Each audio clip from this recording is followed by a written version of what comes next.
Hi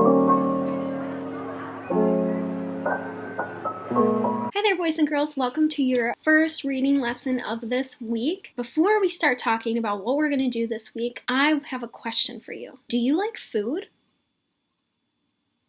You do? That's awesome. What kind of food do you like?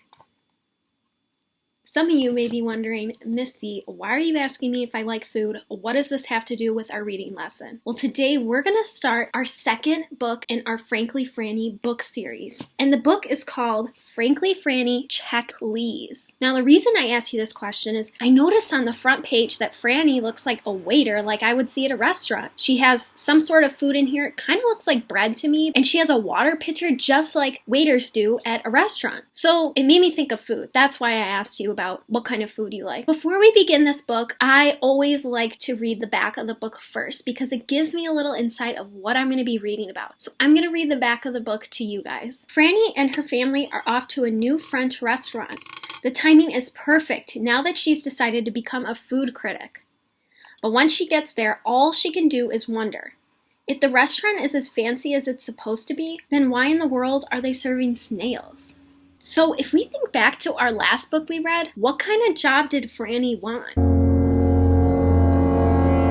You got it. She wanted to be a radio show host, right? But now this says she wants to be a food critic. So we'll have to see what happens with Franny. As we're reading this week, I want you to think about the similarities in Franny across the book series. I want you to think about the last book we read and what Franny was like in that book. I remember that some of you said Franny was self-centered. Some of you said that Franny was silly. If you remember way back, it seemed like 5 years ago, when we read about Emma the chicken, you guys thought of similarities in Emma the chicken books. So we're going to do the same with this book. You guys are going to get your graphic organizer, but I don't want you to turn it in today. I'm not going to have you turn it in until later in the week because I want to give you plenty of time to think about these similarities in the book. So our learning target for today is I can notice the things that are the same. So let's jump right into it. Frankly Franny, Check Please by A.J. Stern. Chapter 1. It is a scientific fact that my school fair happens once a year. I wish it happened 20 times a year, but my dad says you can't have it all, and that is not an opinion. The reason my school fair is so fantastical is that they let all the students work there. And if you don't already know this about me, I'm a really jobbish kind of person. For instance of what I mean is that I would like a job with an office. The job at the school fair is not in an office. It's in the cafeteria. But that's okay because it's still a job. The job is called Spaghetti Lunch. Spaghetti Lunch is where volunteers from Chester High School make spaghetti and the middle school kids serve it. I am in elementary school, so my job is to pass out the bread and water. That's certainly a good job because the water comes in a professional-looking pitcher and the bread comes from an official-looking basket. The morning of the fair, my best friend Elliot and I were so excitified we could hardly sit still in the back of the car. My mom looked at us in the rearview mirror and smiled. "You're like a couple of monkeys back there," she teased. "What are you so happy about?" she asked. "Spaghetti lunch," I sang. "And grab bag," Elliot added. I nodded because I agree with this. Grab bag is where you reach your hand into a big bag that is filled with forever teen prizes. When you pull out your prize, you are so excited because you don't know what's coming. The moment you see the prize you grabbed is the exact moment you remember that you've always wanted that prize. For instance of what I mean is that one year I grabbed candy lipstick. It wasn't until after I pulled it out that I remembered I always wanted candy lipstick. You always feel lucky at grab bag, and that is not an opinion. I'm excited for the raffle this year, my mom told us as she drove into the school parking lot. A raffle is where someone pulls out a name from a jug. Whoever's name is chosen wins that prize. They're raffling off a free dinner at the new restaurant Baloo, my mom continued.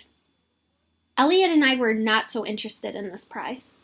We were interested in getting to the fair, which is why my mom dropped us off exactly in front of the school doors before she looked for a parking spot.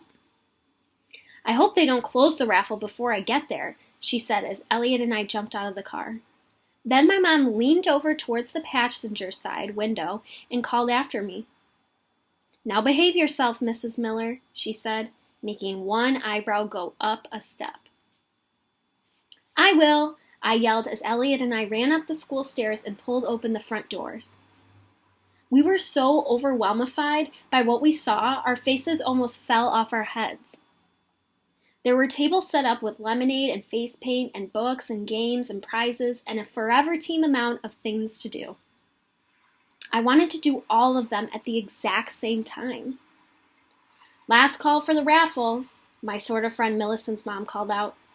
Millicent is only my sort of friend because she likes to read books more than she likes to talk to real live people like me. Interesting. What do you guys think about Franny calling Millicent her sort of best friend? Remember in our last book, she never said anything about her and Millicent being sort of best friends. So it's interesting she said that in this book. Her mother is the head of the Parents Association, which is why she's in charge of the raffle. Last call before we close. I tugged on Elliot's hand. Come on, we have to write my mom's name down, I told him. Elliot and I went over to the raffle table and found the big jug that read, Dinner at Baloo. I did not understand why the restaurant was not called Balloon. Maybe they ran out of ends. Then I saw that the raffle cost $1 and we had exactly no dollars. That is when I got an idea. I walked over to Millicent's mom and said, Excuse me. Sometimes I get embarrassed to Mr. or Mrs. someone. Millicent's mom looked down at me and said, Hi, Franny, do you need me? Well, Elliot and I don't have any money. We were wondering if we could make you an IOU for exactly $1, I asked her. And when my mom comes, we can give it to you. That's a great idea, Franny, she said. I was very proud of my great idea. My dad is the one who gave me the idea of IOUs. They're really special because if you say the letters out loud, they sound just like the words, I-O-U. Sometimes my dad writes them for me if he has to miss my bedtime because of work. They go like this, I owe you one extra long good night story. Since Elliot's handwriting is very perfect, I had him write the IOU and my mom's name on the raffle card. Then I handed Millicent's mom the IOU, folded up the card, and dropped her name inside the big jug. Our job wasn't starting yet, so we decided we would go from table to table until it was 10 minutes later. We guessed how many jelly beans were in a cookie jar. I guessed 421, and Elliot guessed 422. We had our fortunes told. Elliot is going to be a fireman, and I'm going to work in a real office. And I'm going to have an assistant, which is the exact thing I want for Christmas. Finally, it was exactly noon o'clock, and Elliot and I went downstairs to start our jobs. I secretly hoped we would get to wear uniforms. Uniforms are very extremely grown-up. Chapter 2. You will not believe what our class got to wear for spaghetti lunch. Aprons. And they weren't the baby kind you have to tie behind your back and your neck. They were the kind that you tie around your waist. Elliot's babysitter, Tinley, was the boss of spaghetti lunch. She was volunteering with her friends from Chester High. Tinley is very serious about food. She thinks being healthy is very important and she hates sugar, which is something I never knew a person could hate. But she is very nice and she is in the 12th grade, which is the oldest grade of all. She waved when she saw us in the front of the entire school. She waved when she saw us in front of the entire school. Because she was the boss of spaghetti lunch, and in 12th grade, we felt twicely important. Our teacher, Mrs. Pellington, stood with Tinley at the table next to our kitchen door and clapped to get our attention. Then she explained how to do our jobs. Exactly. No table should be empty. A waiter or waitress makes sure every table has bread and water on it. That was when Tinley made an I just remembered something I need to tell everyone face. What kind of face do you think is that? And I just remembered something I need to tell everyone face. Go ahead and make your I just remembered something I need to tell everyone face. That would be mine. Also, a good waiter or waitress always washes their hands before the beginning of food service. So if anyone hasn't done so yet, now would be the time, she announced. It is a scientific fact that germs are not healthy, which is why Tinley is very serious about clean hands. A few kids went into the kitchen to use the sink, but not me and Elliot. When Tinley saw us headed in that direction, she took out her wipes and gave one to each of us. That was the third way she made us feel important. Remember, Mrs. P told us when everyone came back from washing their hands, when you see someone coming with a plate of spaghetti, move out of the way. The plates are very hot. Plus, we don't want anyone to trip and spill spaghetti all over the place. And under no circumstance are you to serve anything but bread and water. Is that understood? Mrs. P asked us. We nodded our heads. Franny? She asked me. I quickly turned my head away from Tinley, who was blobbling slippy piles of spaghetti onto the plates. Do you understand? Mrs. P asked in a voice that said, You'd better understand. I looked Mrs. P right in her eyeballs and nodded. This told her I was paying strict attention. It is a scientific fact that I understand, I told her. And that is when the first customer came into the cafeteria. Soon there was another customer, and then another, until there were a bajillion of them. And they all looked very hungry. I brought water and bread to every single table. Sometimes the customers were parents, and other times they were teachers. I got so good at my job that I even offered to pour the water for my customers. Only one customer said yes, but then she changed her mind when I lifted the pitcher and my hands started to wobble. Soon everyone had their bread and water and things got boring. Our job was now to wait. Even though I'm a good waiter, I am not good at waiting. Elliot and I waited together, but even then I felt really fidgety. That is when I decided to walk around and see if everyone had all the bread and water that they would ever need in their entire life. Over in the corner, I saw a really teenage girl customer sitting by herself waiting for spaghetti. I knew she was waiting because she kept looking at the kitchen with a "Where is my spaghetti" face. Go ahead and do your "Where is my spaghetti" face. That's probably what my "Where is my spaghetti" face, that's what it would look like. She was looking all around like she was trying to get someone's attention. Then she caught my eye and pointed behind me. I turned to look, but didn't see what she was pointing at. When I turned back, she was pointing even harder, if you can believe that. I turned around again, and behind the older kids, I saw plates of spaghetti. Oh, she wanted me to get her plate of spaghetti. I felt so much pridedy that she chose me to be her waitress.